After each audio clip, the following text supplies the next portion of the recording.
Hello. जी बताइए। आप पूछ रहे थे, ये फुर्सत में है आप? दो तीन हाँ सवाल बिल्कुल। पूछना। ठीक है, तो पूछना ये पंडित जी, ये वेद के मुताबिक जिंदा लड़की को दफन कर देना सही है क्या गलत है? वेद के मुताबिक जिंदा लड़की दफन कर देना? हाँ। ये आपको किसने बता दिया कि वेद के मुताबिक जिंदा लड़की दफन किया जाता है? नहीं नहीं, मैं वो नहीं पूछ रहा हूँ। हाँ। वेद में जिंदा लड़की को दफन करना ये मना नहीं है, ये गुनाह है ना, सही नहीं है ना? हाँ सही नहीं है। हाँ, गुनाह है ना। बिल्कुल। और ये अगर बारिश ना हो तो कुंवारी लड़की को कुर्बानी दे दो तो वो भी गुनाह है। हाँ ये कहीं नहीं है, जीव हत्या कहीं नहीं है। जीव हत्या नहीं है ना। तो पंडित जी, जिस वक्त ये हमारा कुरान नाजिल हो रहा था उस वक्त यही सब हरकतें हो रही थी उस जमाने में। तो उस वक्त में अगर वेद का उतारने वाला, वेद का पालनहार ईश्वर, वो उस वक्त भी आकर के ये सब संभाल सकता था ना। है? उस वक्त में ये आकर संभाल सकते था ना कि ये जमाने दुनिया में गलत हो रहा है, हमको ये चीज आके रोकना है। ईश्वर के बारे में आपको जानकारी नहीं है कि ईश्वर आकर के मानवीय कार्य को करे? ईश्वर मानव के काम को थोड़ी करेगा। ईश्वर का काम क्या है पहले जानना पड़ेगा ना भाई। हाँ, वो चीज पहले बता दीजिए हमको। सृष्टि की रचना करता है, उसको स्थिति में लाता है, इसका प्रलय कर देता है, मानव मात्र का किए हुए कर्मों का फल देता है। परमात्मा ने बुद्धि दे दिया है, ये करना है ये नहीं करना। अब उस नहीं करने को हम करेंगे तो वो आकर के हाथ पकड़ करके थोड़ा ही रोकेगा वो। हाँ, मानवीय कार्य उसका नहीं है, परमात्मा का। जी। तो मतलब अगर दुनिया में कुछ भी अगर गलत हो तो उसे फिर कोई अवतार, कोई ना अवतार का तो सवाल ही पैदा। आप गलत करेंगे, अग्नि में आप हाथ डालेंगे तो हाथ आपका जलेगा। हाँ। तो हाथ जलने से आप बचा नहीं पाएंगे।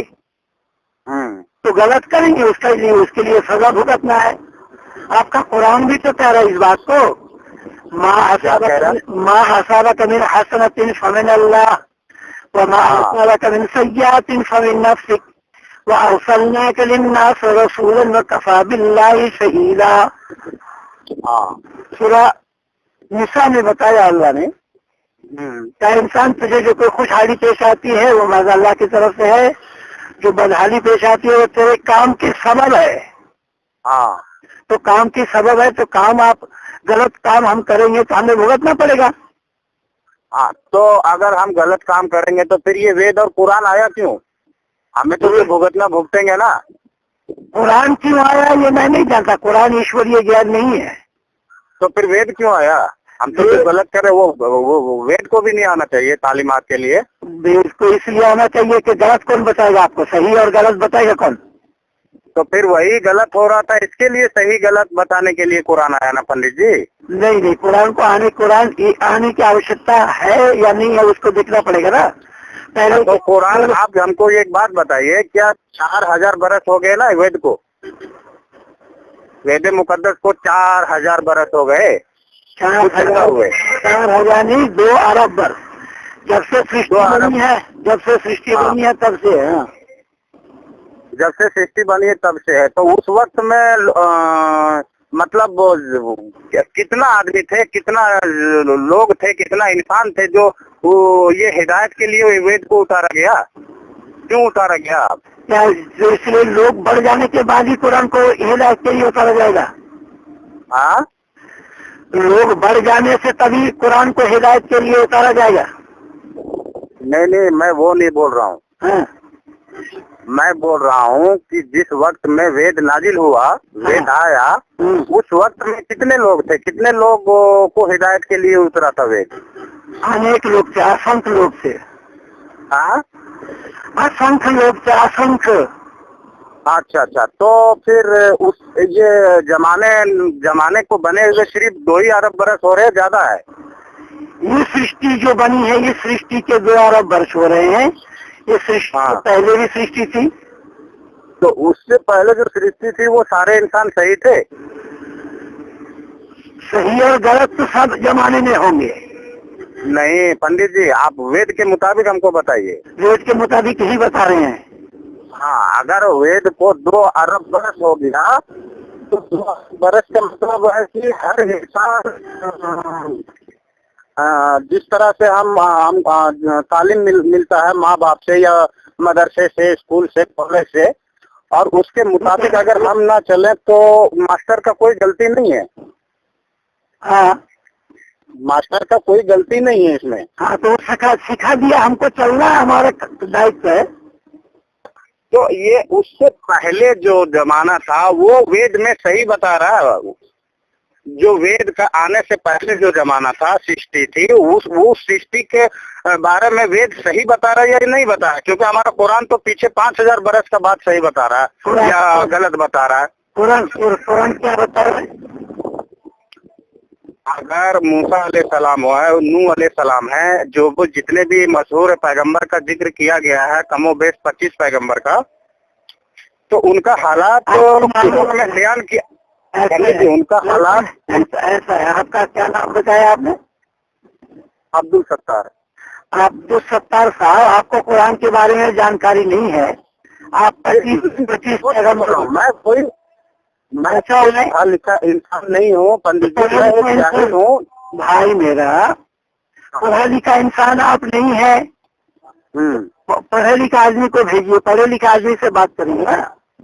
हाँ, तो आप जिस बात को जानते नहीं है उस बात को लेकर के कैसे बैठ गए आप? नहीं, मैं इतना बात को जरूर जानता हूँ पंडित जी, जो चीज वेद में बताया गया है वो उसके मुताबिक। कुरान को संभाल लीजिए, पहले कुरान को संभाल लीजिए सत्तार साहब। वेद के बारे में आपको जानकारी नहीं है और न अच्छे लोग वेद के बारे में जानकारी जानते हैं, क्योंकि वेद के माने क्या है पहले जानना पड़ेगा। तो पंडित जी, यही चीज हम आपसे सिर्फ 2 चीज पूछ रहे हैं। इंसान को चलाने के लिए, इंसान की सही तालीमात के लिए वेद में तो 2-4 शब्द होंगे ना? 2-4 शब्द के वेद पूरा ही ज्ञान है मनुष्य मात्र के लिए। जैसे तो उससे पहले जो वेद उतरने से पहले जो सृष्टि थी, जो जमाना था, उसमें क्या लोग सही थे, ये मैं जानना चाह रहा हूँ। अरे भाई, हर सृष्टि में सही और गलत दो जो आदेश का पालन किया वो सही, जो आदेश का उल्लंघन किया वो गलत। हाँ, तो ये हर जमाने में होंगे, हर सृष्टि में होंगे। ठीक है, तो हर जमाने में, हर सृष्टि में होंगे। तो जिस वक्त में ये कुरान नाजिल हो रहा था, उस वक्त में बुराइयां बहुत थी। कुरान क्या है? हाँ, कुरान है क्या? कुरान दीन तालीम है वो। क्या? कुरान हमारा रब का कलाम है। रब का कलाम है। हाँ, तो रब का कलाम और कुरान है तो आदि सृष्टि से है कि सृष्टि के बीच से है कुरान? हाँ? कुरान आदि सृष्टि और बीच सृष्टि में कोई जमाना नुजूल के बारे में नहीं जानता और कोई जमाना क़यामत के बारे में नहीं जानता है। तो आधे और बीच का मैं फैसला कैसे करूं? तो फिर ये आपने ये फैसला कैसे कर लिया कि कुरान कलामुल्लाह है? कुरान कलामुल्लाह है, ये फैसला मैं इसलिए किया कि आप जो आयत में तब्दीली कर रहे हैं, हर तब्दील गलत है आपका। कौन सा आयत एक बताइए। जो आपने नूह अलैहिस्सलाम के बारे में वाकया जो बयान किए, और ये उसमें तो वो क्या गलत क्या किया है? किसमें? जो मैंने किया वो गलत क्या किया है? आपने जो लिखा है तर्जमा में, जो तर्जमान किए हैं नेट में, हाँ, कि मेरा किया हुआ नहीं है, मैं कुरान से ही उठा करके दिया हूँ। नहीं, कुरान से आप दिए ठीक है, लेकिन उसका जो अलग मसला जो आप निकाले हैं, क्या क्या मसला निकाला? उसका जो आप मसला निकाले थे ये नूह अलैहिस्सलाम का कि जो जो तुम्हारे पीछे ईमान लाए उन सबको कश्ती में सवार कर लो और बाकी हर जीव चीज को जिंदा नहीं छोड़ा, मार दिया, तो इससे हुआ कि खुदा भी गुनाहगार हो गया। तो कुरान से पूछो ना, वहाँ है कि नहीं है? जो कुरान का हवाला मैं दिया हूँ, कुरान में वो बात है या नहीं है उससे पूछो। कुरान में अगर है तो फिर मेरे को दोष दे रहे हो। कुरान को पूछो, कुरान से वो पूछो कि कुरान में ये बात है कि नहीं है। हाँ पंडित जी, कुरान में ये बात है, लेकिन उसका तफसीर आप सही दीजिए ना हमको। मेरे भाई, उसमें जो तफसीर जो कुरान वालों ने किया है वही दिया हूँ मैं। नहीं, कुरान वालों ने जो तफसीर किया वो नहीं, जो एक्चुअली कुरान का तफसीर है वो हमको बताइए। जो लोगों ने किया उससे हमको मतलब नहीं। आप पढ़े लिखे हैं, बुजुर्ग हैं, कुरान आप इल्म रखते हैं, तो आप हमें लोगों का बताए हुए बात को क्यों बता रहे हैं? आप हमको एक्चुअली कुरान का तर्जुमा करके बताइए ना। कुरान का ही तर्जुमा करके बताया हूँ। तो वो तर्जुमा आप जो किए हैं उससे तफसीर क्या निकला आपका? कोई मसला नहीं निकल रहा उसमें मसला बिना पैर का बिना हाथ का हो जा रहा है वो। तो बिना पैर का बिना हाथ का हो जा रहा है। मेरे सामने आ जाओ, हाथ पैर दिखा देंगे। चलिए ठीक है, तो हम आपसे कहाँ पर मिले पंडित जी? बोलिए। आओ दिल्ली आओ। दिल्ली किस जगह पे आना पड़ेगा? दिल्ली आ जाइए आप। दिल्ली में नई दिल्ली स्टेशन के पास है, पहाड़गंज आर्य समाज है। अच्छा, ठीक है। हम पंडित जी पहुंचेंगे अगले महीना 10 तारीख तक, 10 से 15 तक। ठीक है। ठीक। अगर ये गलत साबित नहीं कर पाया तो क्या होगा?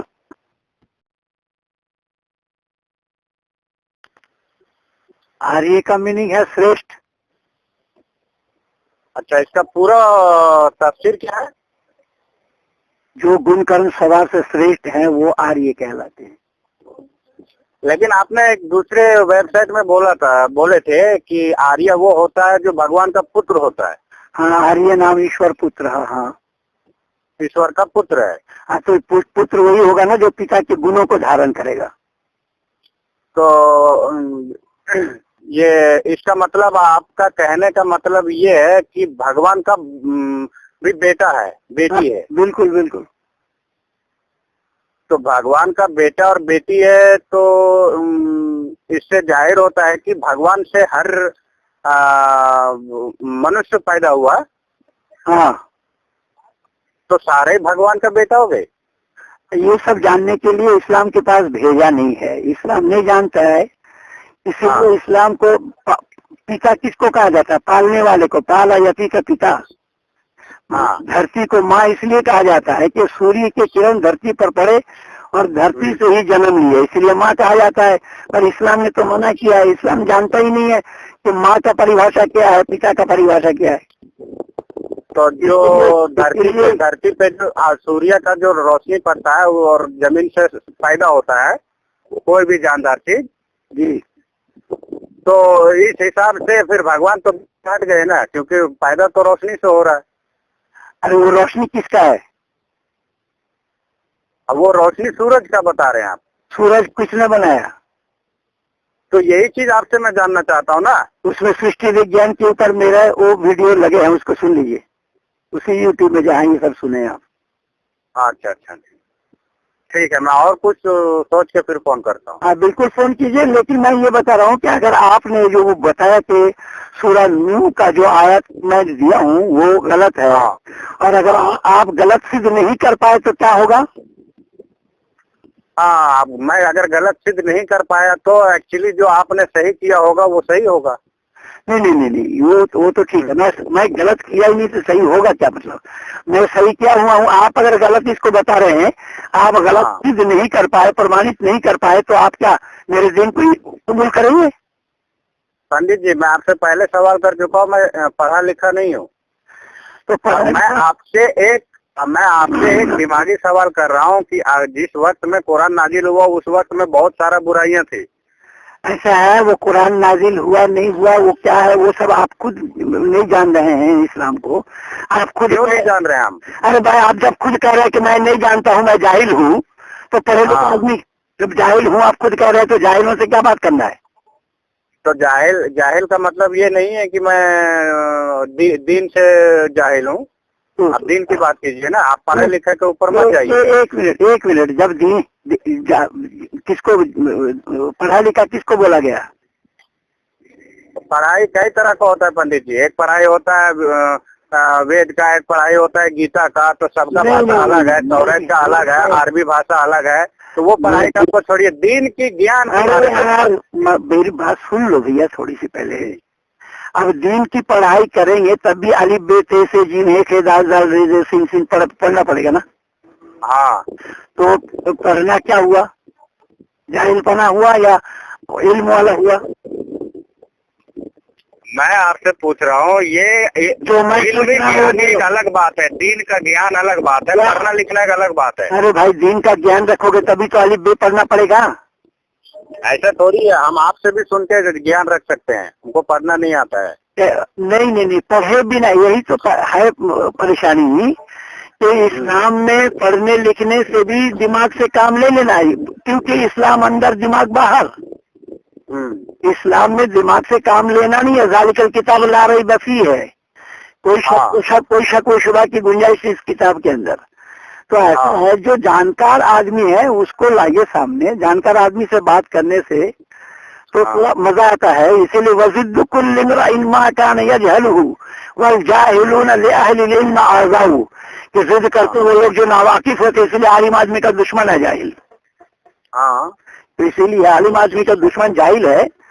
तो आप पढ़े लिखे आदमी को सामने करिए, जिससे बात करें आपको भी कुछ पता लगे कि हाँ कहीं कुछ चर्चा हो रही है। तो जो पढ़ा लिखा आदमी होगा वही सिर्फ आपकी बात को मान सकता है, और जो जाहिल होगा वो जहन्नम में जाए। जाहिल जहन्नुम है कहाँ? जहन्नुम के बारे में कुछ पता ही नहीं है आप लोगों को। नरक में जाए आपके मुताबिक। ना ना ना ना ना, ना। ये सब बात जानने के लिए कुछ जानना पड़ेगा, उसी का नाम इल्म है, चाहे इल्म तसव्वुफ हो और पंडित जी, मैं आपका सवाल का जवाब दे रहा हूँ कि आज जो पढ़ा लिखा है वही आपके वेद के मुताबिक चल सकता है, अनपढ़ जाहिल तो नहीं चल सकता है। इंसान किसका नाम है? मानव किसको कहा गया है? जो पढ़ा लिखा आदमी होता है वही मानव होता है। अपर को मानव नहीं कहा जाता है। ठीक है, तो आज जितने भी भगवान अवतार लिए धरती पे, क्या सारे पढ़े लिखे थे? अब भगवान को अवतार लेना नहीं पड़ता है, अब भगवान के पीछे क्यों पड़े जब जानकारी नहीं है? तो ये सबसे पहले हमको सबसे बड़ा गलत चीज ये लगा पंडित जी कि आप कह रहे हैं कि भगवान के भी पुत्र होते हैं, जो कि आपका वेद में कहता है कि एक ही भगवान है, उसके अलावा कोई दूसरा है ही नहीं। तो हम कहाँ मना कर रहे हैं कि भगवान अनेक है? तो आप तो कह रहे हैं ना भगवान के पुत्र बहुत हैं। अरे पुत्र किसको कहा गया पहले जानना पड़ेगा यार, इसके लिए तो स्कूल में जाना पड़ेगा। स्कूल जाए भी नहीं कैसे जान पाओगे आप? तो ये चीज आप हमको थोड़ा बता दीजिए, हम आपसे सीखना चाहते हैं ना। सीखना चाहते तो सीखने के लिए पहले जानो, घुटना टेक करके सामने शागिर्द बन करके बैठो तब ना सिखाएंगे। ऐसा थोड़ी है कि हमारे सवाल का जवाब को आप पलट करके हम घुटना टिकाओगे। आपके सवाल आप करना ही नहीं आता आपको, आप जाहिल आदमी क्या सवाल करोगे आप? सवाल कैसे कर रहे हैं हम? बिल्कुल। चांद का टुकड़ा, चांद उंगली के इशारा से टुकड़ा हुआ, चांद किसके अधीन में है? एक आदमी उंगली के इशारे से टुकड़ा करे, ये पढ़े लिखे आदमी का काम है? ये विज्ञान वाला मानेंगे इसको? वैज्ञानिक का क्या हैसियत है? वैज्ञानिक तो एक जाहिल है। तो ठीक है, आप पढ़े लिखे हो, फिर विज्ञान जाहिल है, वैज्ञानिक जाहिल है, और आप पढ़े लिखे हो तो अपनी पढ़ाई अपने पास रखो, सामने आओ, अगर जानना चाहते हो सामने आओ, सिखा देंगे।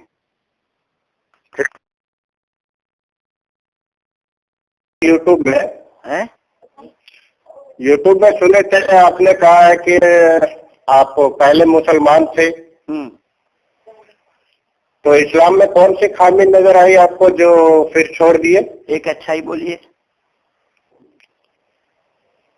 अच्छाई मतलब? खामी कह रहे हैं ना आप, खामी सुनना चाहते हैं ना? हाँ, तो अच्छाई हो गए तब ना, खामी नहीं है। हाँ, तो अच्छाई अर्थ सुनना चाहते हैं। हाँ, एक अच्छाई दर्शाइए। अच्छाई तो एक क्या, बहुत सारा है इस्लाम। एक बोलिए। एक यही है कि जब हम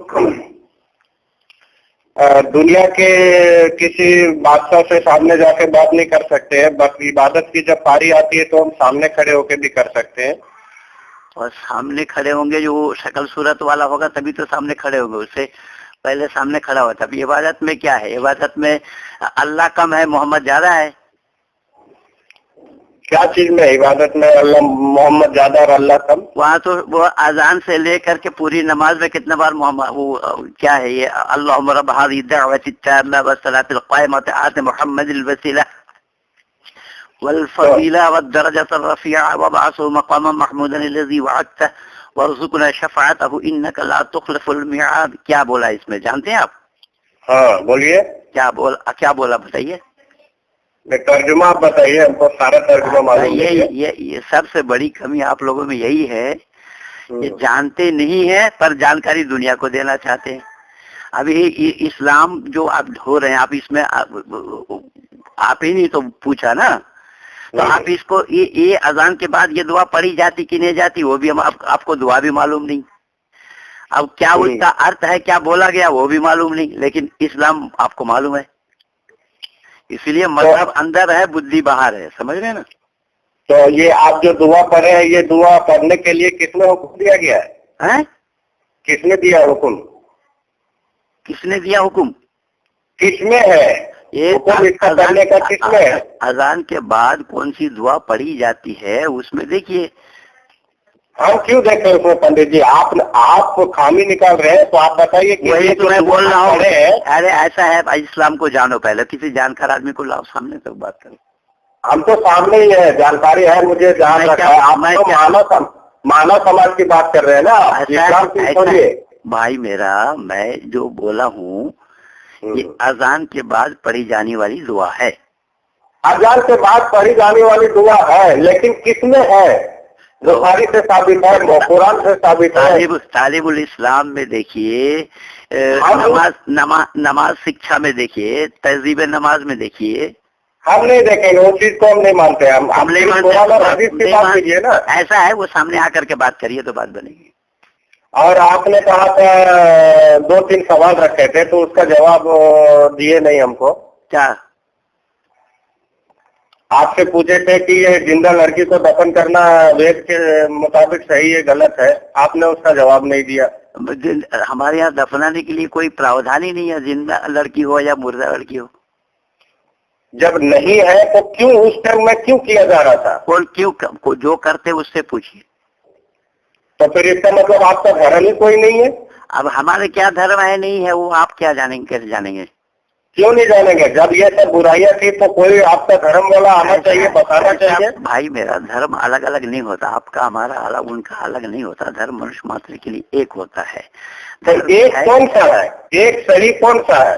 जो आदि सृष्टि से है, जो मानव धर्म है, जो मानव। उससे पहले है आदि सृष्टि का मतलब बताइए हमको पहले। जब से सृष्टि की रचना हुई तब से है। सूर्य कब से है? सूर्य, हाँ। सूरज कब से है? सूरज कब से है? जब से यह जमीन आसमान बना है तब से। जब से सूरज जब से है तब से धर्म है। तो फिर अभी जो आप बताए हैं कि जब जब कोई बुराई होता है तो भगवान प्रवेश होते हैं, तो फिर क्यों होते हैं? कौन बोला जब जब बुराई होती है भगवान प्रवेश होते हैं? कौन बोला? है ना, वेद में है ना आपका। अरे यार अब वेद को छोड़ो, वेद को आप लोग जानते नहीं हो। आप लोगों में यही बीमारी है कि टांग अड़ाना खाली, इसके सिवा और कुछ नहीं है। नहीं, मैं टांग नहीं अड़ा रहा हूँ, मैं जानकारी मेरे दोस्त सारा जानकारी मैं YouTube में दे रखा हूँ, जन्म से लेकर के मृत्यु पर्यंत तक, क्या करना क्या नहीं करना।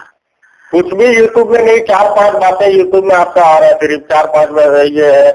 उसमें 100 से ज्यादा रिकॉर्डिंग वीडियोस लगे हैं, 4-5 बात क्या सुन रहे हैं आप? पूरा देखिए उसमें। आप पूरा आपका चार्ट खोल के देख चुके हैं? पूरा चार्ट खोले हुए थे हम YouTube का।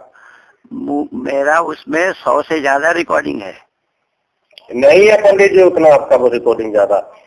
और आपने जो सूरह बकरा का जो तर्जुमा किए थे, अल्लाह ने कौन सा गाय भैंस रखा है वहाँ पर जो दूध आता ही रहता है?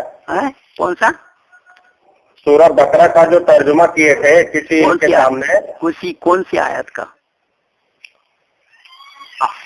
आप आयत का तर्जुमा करते हैं, तीसरा बताते हैं, लेकिन वो होता है कोई चौथा कोई दूसरा। क्या आयत का मेरे भाई कौन सी आया तो आप बताओगे तो उसका आता पता बताओ। सूरह बकर सबसे बड़ा है। सबसे बड़ा है ना, तो आप दूसरा रुकू का कह रहे थे, लेकिन तीसरा रुकू में है क्या चीज?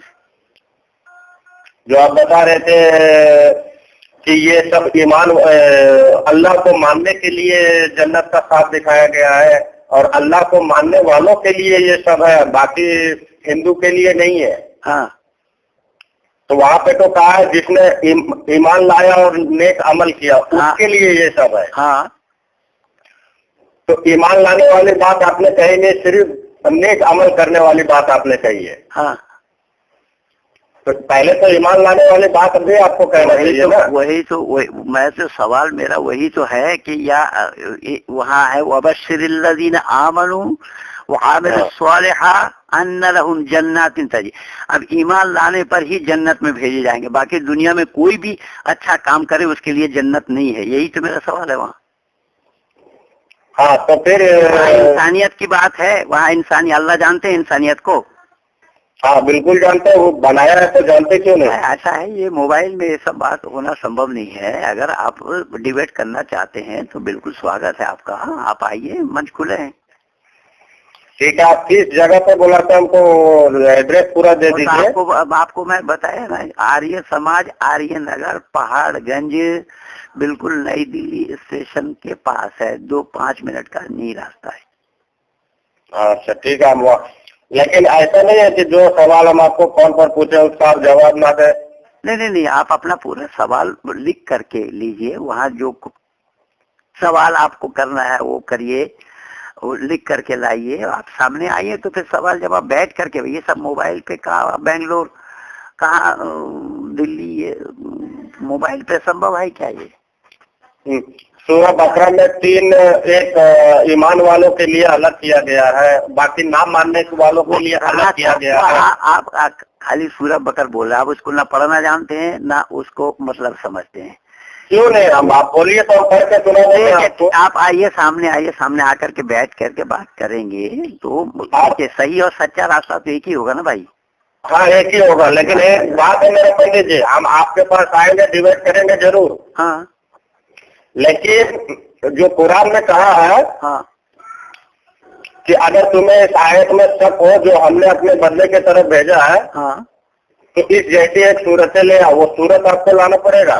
बिल्कुल वहाँ पर लाया हुआ है हमारे किताब में। देखिए, हम पहले 10 आयत पहले प्रस्तुत करके रखे हैं। आप हैं कहाँ किस दुनिया में?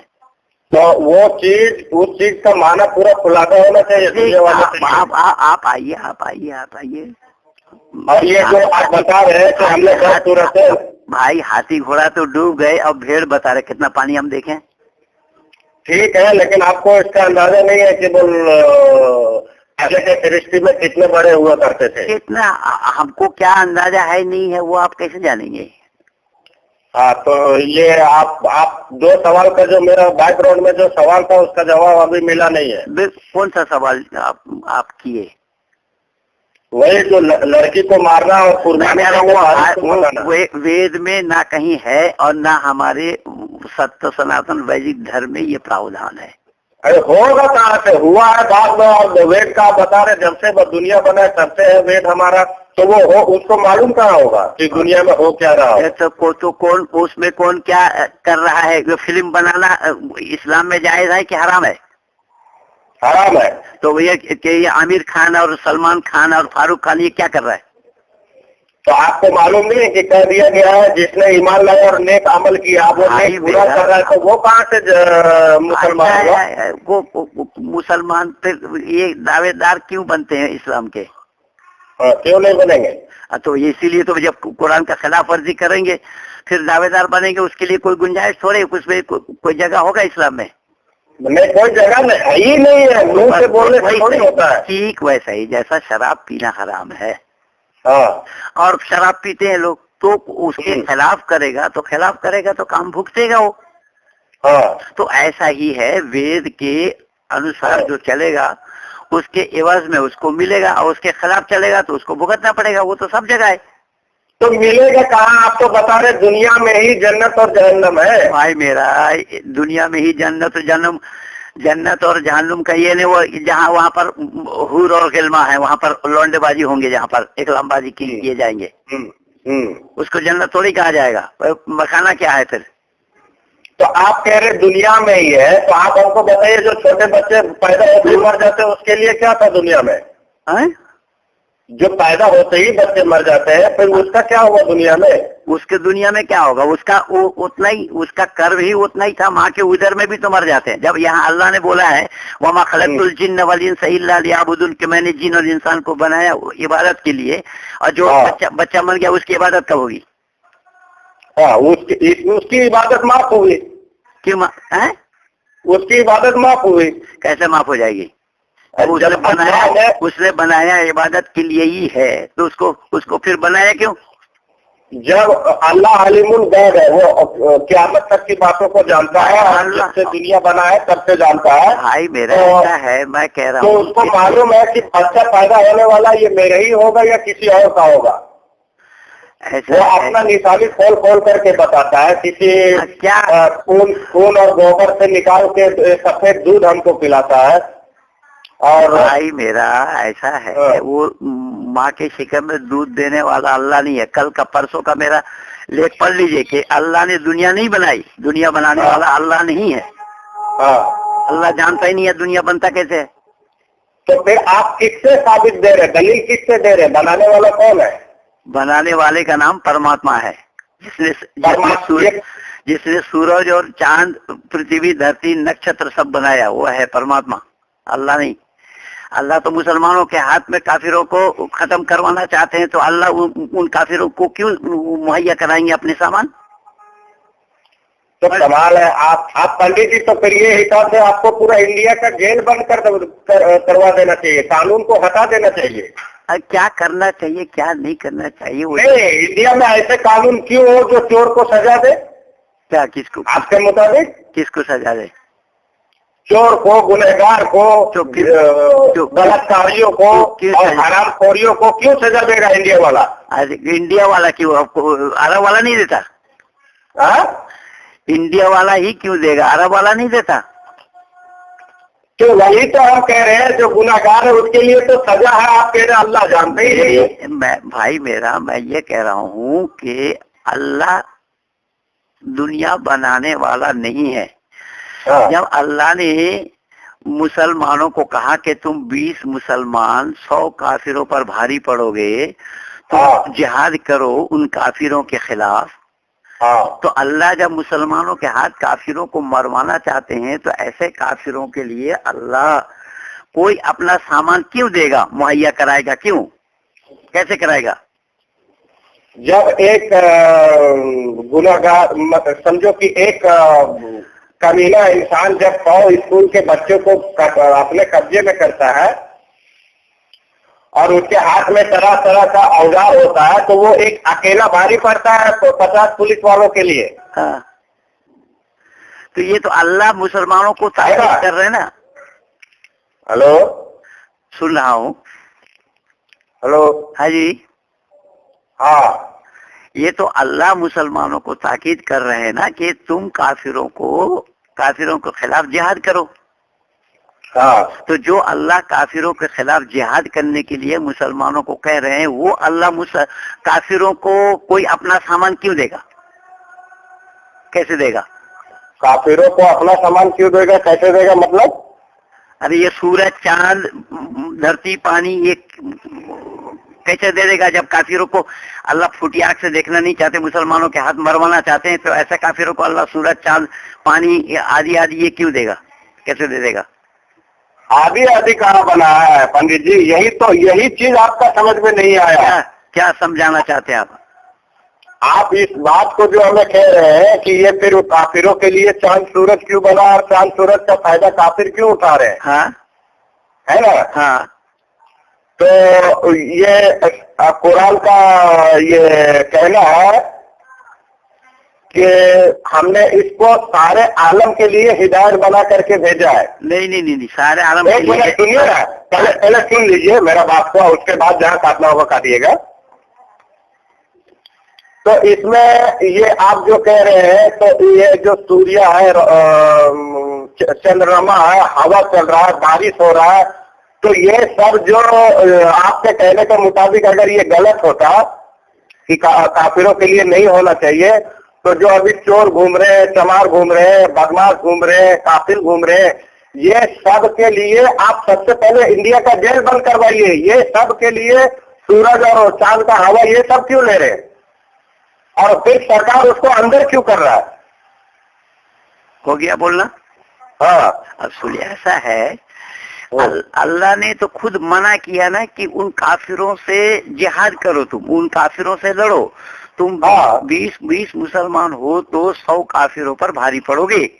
हाँ, तो इसका मतलब क्या हुआ? इसका मतलब ये हुआ कि अल्लाह उन काफिरों को बर्बाद करना चाहते हैं, नष्ट करना चाहते हैं, तबाह करना चाहते हैं। हाँ, तो ऐसे काफिरों को जब अल्लाह मुसलमानों के हाथ तबाह करना चाहते हैं, तो फिर उन काफिरों को अल्लाह कोई अपना सामान मुहैया कराइए, कैसे होगा? अपना सामान मुहैया कराइए, ये कहाँ कहा है? अरे भाई, तो सूरज चांद उसी का ही बना हुआ बता रहे ना आप। हाँ, तो वो उसी ने ये सबको मुहैया कराया कि नहीं कराया? सूरज और चांद से जो लाभान्वित हो रहे हैं लोग। हाँ, और ये सूरज चांद पूरे दुनिया के लिए बना हुआ है, ऐसा थोड़ी है। तो जब दुनिया के लिए बना हुआ है तो काफिरों को किसने बनाया? अल्लाह ने बनाया कि अल्लाह के और कोई रिश्तेदार ने बनाया? अल्लाह ने बनाया। तो अल्लाह ने बनाया वाले अल्लाह ने बनाया तो अल्लाह तो खुद खत्म कर सकते थे। अल्लाह मुसलमानों के हाथ काफिरों को खत्म करना चाहते हैं, इसलिए तो वो पहले मुसलमान पक्के नहीं थे, उसको आजमाना चाह रहे थे कि इसके दिल में क्या है। बस यही मूर्खता है कि अल्लाह को आजमाना नहीं पड़ता, आजमाएगा वही जिसके पास ज्ञान नहीं है। परमात्मा सर्वज्ञ है, सर्वज्ञ जो होगा वो उसको आजमाना नहीं पड़ेगा। जैसा कि इब्राहिम को आजमाया कुर्बानी करवा करके। ये सब बात जो है भाई, ये सब सामने आ करके आप अपने फोन में बेकार का पैसा खर्चा कर रहे हैं। ये सब सामने आ करके जब हम बैठेंगे ना, तो ये देखिए, सही और सच्चा रास्ता जो है वो एक और अद्वितीय होगा। चाहे वो आपके पास हो या मेरे पास हो, सही एक होगा। दोनों के पास सही नहीं होगा, अलग अलग। अगर दोनों के राय एक होंगे तभी सही होंगे, दोनों के राय अगर अलग होंगे तो सही नहीं हो पाएंगे। सही और गलत पक्ष दो होता है, एक धर्म है, दूसरा अधर्म है। एक सत्य है, दूसरा असत्य है। तो इस तरीके से जब हम बैठेंगे तो खुलासा एक एक के बाद एक एक पर पर्दा उठता चला जाएगा। तो आप समय निकालिए, आपका स्वागत है, और आप आइए, आप बिल्कुल एकदम मेरे मेहमान बन करके रहेंगे। किसी प्रकार की कोई कठिनाई आपको मैं होने नहीं दूंगा, ये मैं प्रॉमिस कर रहा हूँ। ठीक है पंडित जी, इंशाल्लाह जरूर आपके पास में आऊंगा। बड़ी मेहरबानी होगी। मैं आपको यही कहूंगा कि हम दोनों भाई अगर बैठ करके चर्चा भी करते हैं, कम से कम सत्य के लिए दोनों ढूंढते हैं, तो ये हमारे लिए बहुत बड़ी नेकी लिखी जाएगी दोनों के नाम। नेकी लिखने के बाद वो नेकी का हमें फायदा क्या होगा पंडित जी? आप तो दुनिया को ही सब चीज बना दे रहे हैं। नहीं, दुनिया को नहीं। सत्य क्या है, उस सत्य को हम अगर दोनों मिल करके उजागर कर रहे हैं कि सत्य क्या है, उसके तलाश में लग रहे हैं, और उसी सत्य को दुनिया वालों के सामने रखेंगे, तो दुनिया वालों का उपकार नहीं होगा क्या उस सत्य से? तो बस हम दोनों का उद्देश्य क्या है? हम दोनों का उद्देश्य सत्य को जानना, सत्य का उजागर करना, यही तो होगा ना। यही है बस। तो यही जो इसी का ही नाम है जो मनुष्य मात्र के लिए उपकार करना, इसी का ही नाम है परोपकार। जो हम दोनों फायदे के लिए नहीं कर रहे हैं, हम दोनों फायदे के लिए करते हैं, अपने घर में बैठ करके करते। लेकिन ये जो आपका व्यक्तिगत खर्चा हो रहा है, मोबाइल में खर्चा करके आपने इतनी बड़ी वो किया कि कम से कम इतना है कि हम चर्चा दोनों भाई बैठ करके करेंगे, सत्य को जानने। नियत क्या होगा? केवल सत्य को जानना और औरों को जानवाना, बस यही तो है। हेलो जी, आवाजें फट रही थी, आप बोलिए। हाँ, तो मैं आपसे प्रॉमिस कर रहा हूँ कि आपका स्वागत है। आप आइए, हम सत्य को जाने, औरों को जानकारी कराएं। ठीक है पंडित जी, 10 तारीख को आ रहे हैं, 10 अप्रैल को। बहुत बहुत धन्यवाद आपको। नमस्ते।